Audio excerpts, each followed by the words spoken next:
नमस्कार मित्रों, क्या आप जानते हैं कि शिव रुद्राष्टकम केवल एक स्तुति नहीं बल्कि शिव जी के वास्तविक स्वरूप को समझने की एक कुंजी है। यह हमें बताता है कि शिव कौन है, वे कैसे हैं और उनकी भक्ति क्यों करनी चाहिए। आज इस वीडियो के माध्यम से हम इसे श्लोक दर श्लोक समझेंगे, इसके भावार्थ को जानेंगे और इसका आध्यात्मिक महत्व भी जानेंगे। श्लोक 1 शिव का निराकार स्वरूप का वर्णन करता है। नमामि शमीशान निर्वाण रूपम विभुम व्यापकम ब्रह्म वेद स्वरूपम निजम निर्गुणम निर्विकल्पम निरीहम चिदाकाशमाकाशवासम भजेहम। यह श्लोक दर्शाता है कि शिव जी हर जगह उपस्थित है। वे निराकार है, वे किसी वस्तु में सीमित नहीं है, वे स्वयं ब्रह्म है। यहाँ शिव जी को ईश्वर का भी ईश्वर कहा गया है, यानी वे परम सत्ता है। वे निर्वाण स्वरूप है, अर्थात पूर्णता मुक्त। वे सर्वव्यापक है, यानी हर जगह उपस्थित है। वे न केवल वेदों के मूल हैं बल्कि स्वयं वेदों के स्वरूप भी है। यहाँ शिव जी के 5 गुण बताए गए हैं। निर्गुण यानी जिसमें कोई गुण नहीं, वे गुणों से परे है। निर्विकल्प यानी जिसमें कोई संकल्प या विकल्प नहीं। निरीह है यानी जिन्हें किसी वस्तु की आवश्यकता नहीं। चिदाकाश यानी जो चैतन्य शुद्ध चेतना रूपी आकाश है। आकाशवास जो ब्रह्मांड में व्याप्त है। श्लोक 2 दर्शाता है कि शिव महाकाल से भी परे है। निराकार ओंकार मूलम तुरीयम गिरा ज्ञान गोतीतमीशम गिरीशम करालम महाकाल कालम कृपालम गुणागार संसार पारम नतोहम।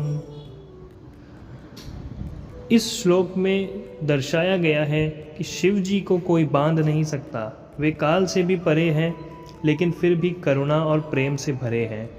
शिव निराकार हैं, वे ओंकार के भी मूल हैं। वे तुरीय अवस्था में स्थित है, यानी जागृत, स्वप्न और सुषुप्ति से परे। वे ज्ञान और तर्क से परे हैं, फिर भी प्रेम से सरलता से प्राप्त हो सकते हैं। वे महाकाल के भी काल हैं, यानी काल भी उनके सामने नतमस्तक है। लेकिन आश्चर्य की बात यह है कि वे कराल यानी भयानक होते हुए भी अत्यंत कृपालु है। वे संसार के सभी गुणों के भंडार है और इस जन्म मरण के चक्र से परे है। श्लोक 3 शिव का अद्भुत सौंदर्य। तुषारादि संकाश गौरम गंभीरम मनोभूत कोटि प्रभाश्री शरीरम स्फुरम मौलिकल्लोलिनी चारु गंगा लसन्द्वाल बालेन्दु कंठे भुजंगा। शिव जी का सौंदर्य अद्भुत है। वे हीम के समान उज्जवल है लेकिन भीतर से अग्नि के समान तेजस्वी। शिव जी हिमालय की बर्फ की तरह उज्जवल है, शांत और गंभीर है। उनका सौंदर्य ऐसा है कि करोड़ों कामदेव भी उनके आगे फीके पड़ जाएं। वे मस्तक पर गंगा को धारण करते हैं, जिससे हमें ज्ञान और पवित्रता का संदेश मिलता है। उनके ललाट पर अर्धचंद्र विराजमान है, जो शिव जी के शीतलता का प्रतीक है। उनके कंठ में सर्प है, जो शिव जी की निर्भीकता और संसार के विष को स्वयं ग्रहण करने की क्षमता को दर्शाता है।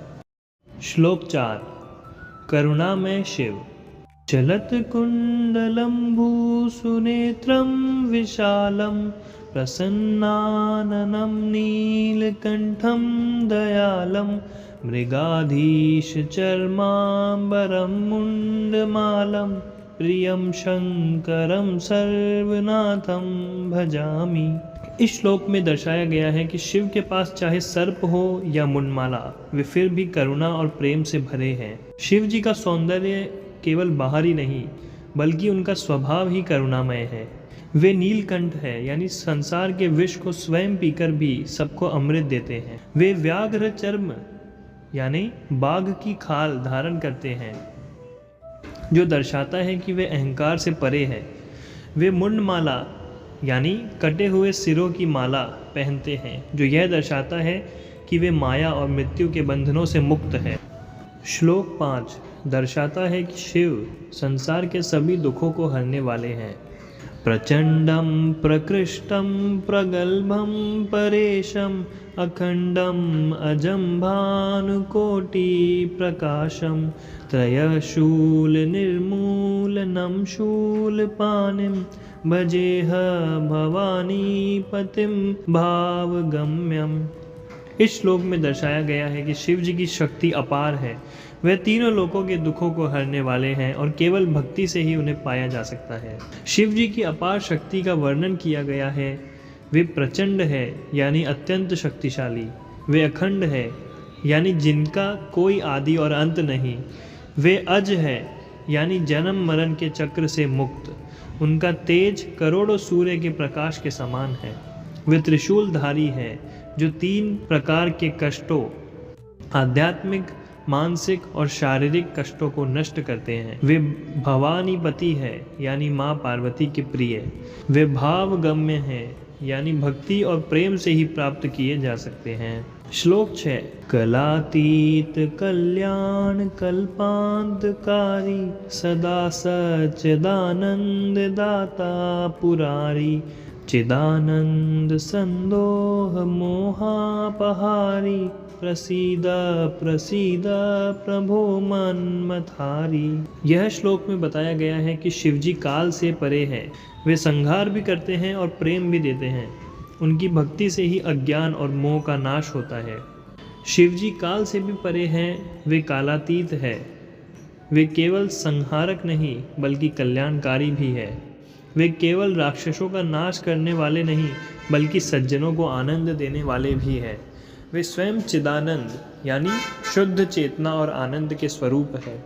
वे माया और अज्ञान को दूर करने वाले। वे प्रभो यानी सर्वोच्च स्वामी और मन्मथारी यानी कामदेव को भी भस्म करने वाले हैं, अर्थात वे वासनाओं से मुक्त है। नयावद उमानाथ पादारविंदम भजन्ति ह लोके परेवा नराणाम न तात्व सुखम शांति संताप नाशम प्रसीद प्रभो सर्वभूताधिवासम। यह श्लोक हमें एक महत्वपूर्ण संदेश देता है कि जब तक हम शिवजी के चरणों में भक्ति नहीं करते तब तक हमें सच्चा सुख और शांति नहीं मिलेगी। कोई भी इंसान चाहे इस लोक में हो या परलोक में बिना शिव भक्ति के सच्चे आनंद को प्राप्त नहीं कर सकता। सभी सुख, शांति और संतापों से मुक्ति केवल शिव भक्ति से ही संभव है। शिव जी सर्वभूताधिवासम है यानी समस्त जीवों के हृदय में विराजमान है। श्लोक 8 दर्शाता है पूर्ण समर्पण का भाव। न जानामि योगम जपन्नेव पूजाम न तोह सदा सर्वदा शंभुतुभ्यम जरा जन्म दुःखोक्तातप्यमानं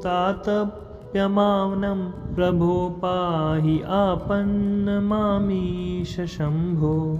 इस श्लोक में एक भक्त का शिवजी के प्रति संपूर्ण समर्पण दिखाया गया है। भक्त कहता है, हे शिव, मैं योग, जप या पूजा करना नहीं जानता। मैं बस आपके चरणों में नतमस्तक हूँ। आप ही मेरी रक्षा करें। मैं जन्म और बुढ़ापे के कष्टों से पीड़ित हूँ। मुझे इस संसार के दुखों से बचाइए। हे प्रभु, आप ही मेरे उद्धारक हैं। इस श्लोक में भक्ति का सार है। शिवजी को प्रसन्न करने के लिए कोई कठिन साधना नहीं चाहिए, बस सच्चा प्रेम और समर्पण चाहिए। दोस्तों, शिव कृपा से ही सच्चा मोक्ष मिलता है। उसके लिए केवल प्रेम और समर्पण ही पर्याप्त है। तो मित्रों, शिव रुद्राष्टकम केवल एक स्तुति नहीं बल्कि जीवन का मार्गदर्शन है। शिव की भक्ति हमें संसार के हर कष्ट से मुक्त कर सकती है। ओम नमः शिवाय।